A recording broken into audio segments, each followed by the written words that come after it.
ভাবুন তো এমন শহরে আপনার বাস যেখানে সড়কে নেই লাল হলুদ সবুজ বাতির অপেক্ষা, সম্পূর্ণ সিগন্যাল মুক্ত নিরবিচ্ছিন্ন যান চলাচলের একটি শহর।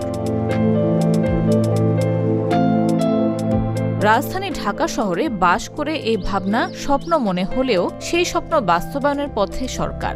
যানজটের এই নগরী এবার প্রবেশ করতে যাচ্ছে নতুন যুগে। জিরো সিগন্যাল ট্রাফিক ম্যানেজমেন্ট নামে একটি প্রকল্প নিয়ে পরিকল্পনা সাজাচ্ছে সরকার।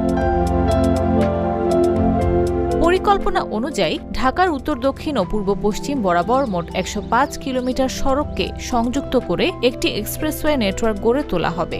এই রুটে কোনো ধরনের ট্রাফিক সিগন্যাল থাকবে না, ফলে যানবাহন একবার প্রবেশ করলে থামা ছাড়াই গন্তব্যে পৌঁছাতে পারবে। আর ১০৫ কিলোমিটার রাস্তা বাদে বাকি রোডগুলোতে অটোমেটেড ট্রাফিক লাইট ও ট্রাফিক সিগন্যাল দ্বারা পরিচালিত হবে। মূলত জিরো সিগন্যাল ট্রাফিক ম্যানেজমেন্টে